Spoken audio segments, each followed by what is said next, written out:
The difference between inquiries and reports is that inquiries do not end. They're ongoing processes with no fixed conclusions. They open up long-term vistas on unfolding events, otherwise impossible to see.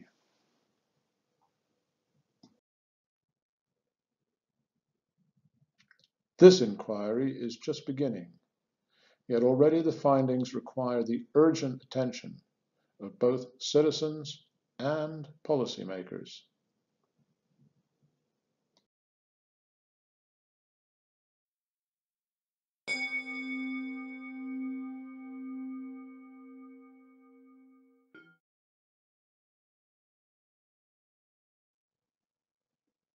Open intelligence inquiries are informed by a database of more than 33,000 records about environmental change, collected and classified daily over the past 4 years.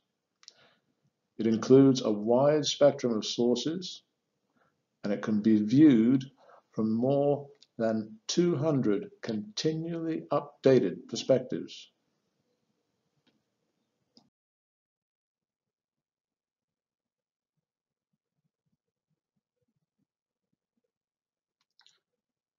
The database was compiled using a research methodology called content analysis. It is a process which is designed to eliminate the voice or bias of the analysts, while enabling them to follow events through time from many otherwise impossible to see perspectives. That is why they can see unexpected changes as well as trends first, undistorted by their own preconceptions.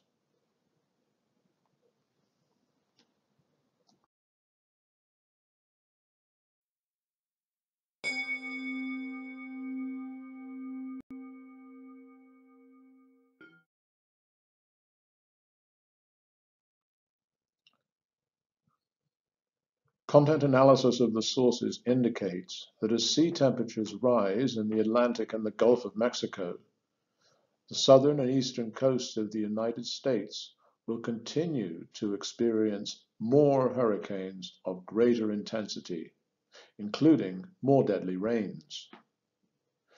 At the same time, rising sea levels are already making storm surge flooding more destructive and dangerous than it ever was before.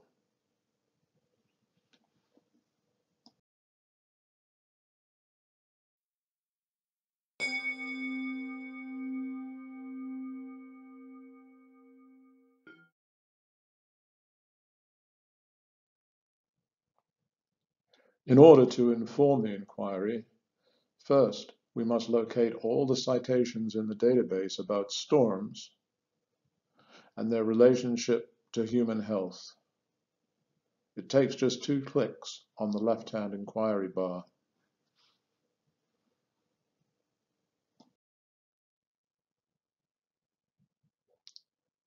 The database identifies the main health threats from hurricanes as chemical toxins, viruses, and bacteria released into the wider environment. Mental health issues are also a focus of concern. We will now open up what is being said about each threat in turn.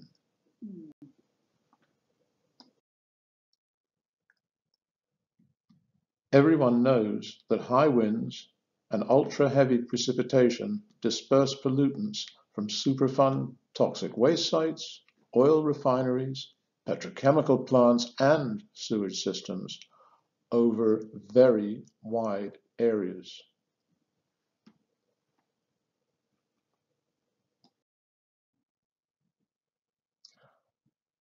The full extent of the contamination may never be known, but reported initial tests indicate that very toxic substances, such as dioxins, arsenic, lead, and cadmium, were released into the wider environment.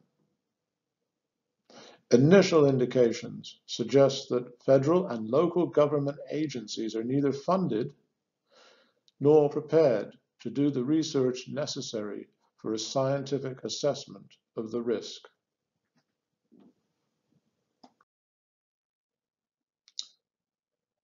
In an attempt to control mosquitoes breeding in the aftermath of Hurricane Harvey, the U.S. Air Force was reported spraying 6 million acres of Texas with the neurotoxin naled. Scientists are quoted saying naled can cause neurological harm, not just in insects, but in mammals, including humans. Never has so much of this hormone disruption chemical been spread over such a wide area before. What could go wrong?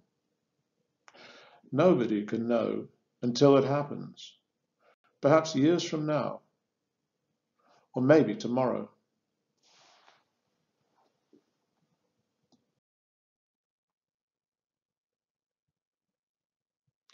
What follows is the set of articles in the database which inform the intelligence gathering phase of the inquiry so far.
Here are the latest pertinent entries in the database. Have a look at the context bar on the left.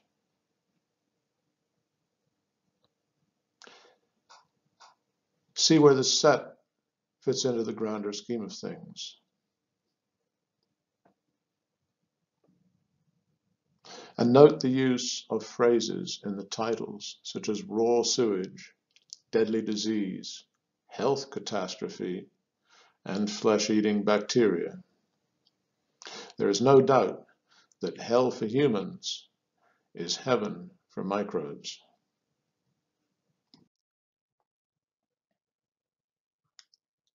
After the storms, people were described as overwhelmed by mosquito bites, deprived of sleep, and having to wade through water heavily contaminated with sewage and feces. The storms were then followed by periods of extreme heat, threatening dehydration just at the time when supplies of safe drinking water were being interrupted.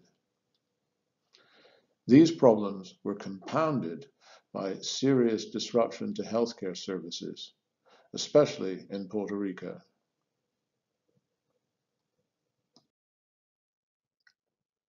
Some of the diseases spread by the hurricanes were immediate and devastating, like the potentially fatal flesh-eating bacteria necrotizing fasciitis.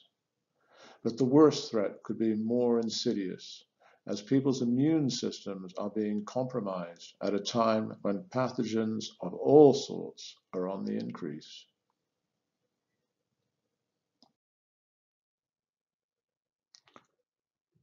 As they are spread around the environment by hurricanes and superstorms, strains of bacteria and viruses are encountering each other in unprecedented ways, making it impossible to predict how they might mutate and what their effects on people, animals, and plants might be.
The database indicates that the mental health effects of hurricanes are only just beginning to be a concern, but that the issue is already a serious problem.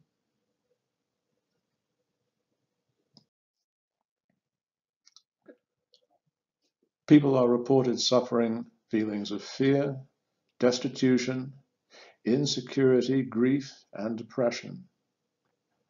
Their lives are disrupted, normality is gone, and they don't know for how long. Not only are people reported losing their homes, but also their social support networks. At the same time, hard-pressed mental health services are being pushed beyond the limit. The worst hit are said to be the poorest and the most vulnerable.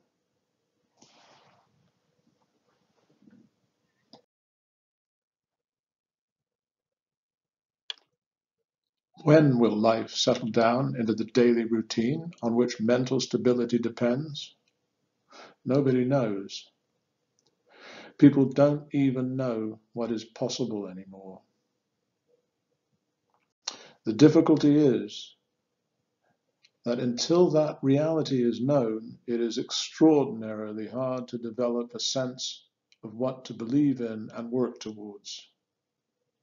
Is it even worth rebuilding lives and infrastructure which are liable to be blown down again in the next, even more violent hurricane? In the face of these factors, it is expected that mental health problems will grow, especially, as in Puerto Rico, the longer it takes to re-establish a sense of hope, purpose, and normality.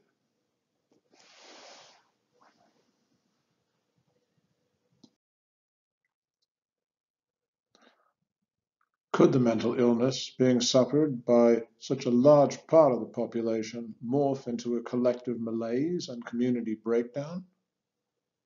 Or could people become more self-reliant, less dependent on the economic, political, and technological systems which they see as having let them down so badly?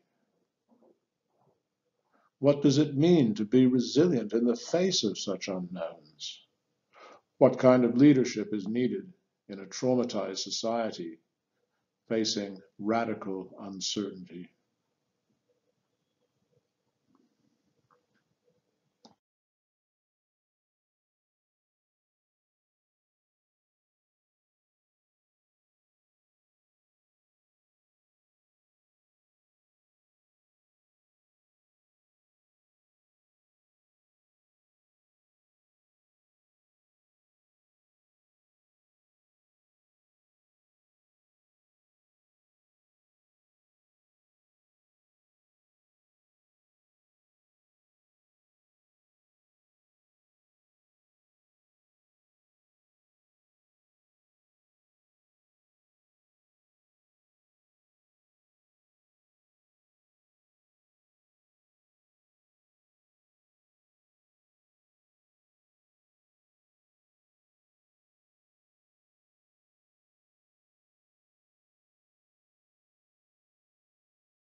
The health consequences of Hurricanes Irma, Harvey, and Maria are only just beginning.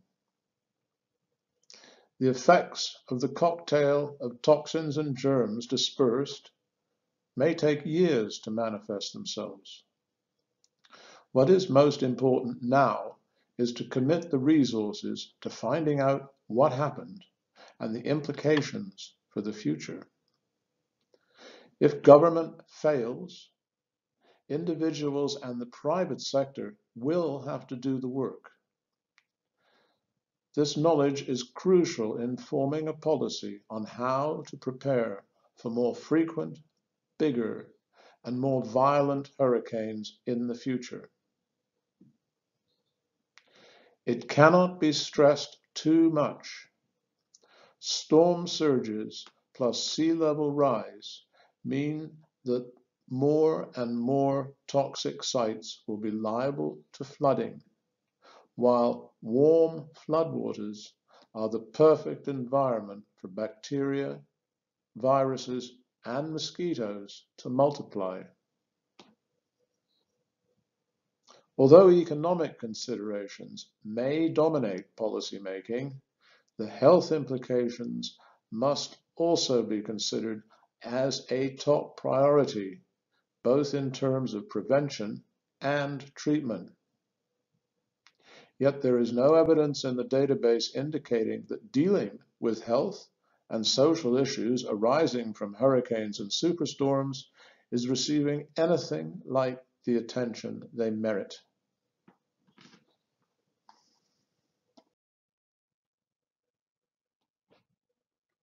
Start to address the big questions sooner rather than later. Face up to the fact that this part of the United States is becoming increasingly dangerous for elderly retirees and people in poor health, not to mention everybody else.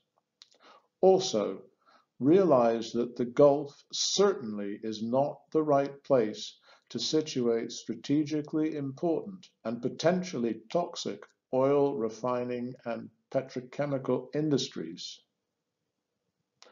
Of course, the financial and social implications of the consequent disruption and displacement will be enormous. Nevertheless, they must be faced. If not now, then after the next storm, or the one after that. But by then, a chaotic rout, rather than an organized retreat from the coast, is liable to be the only option.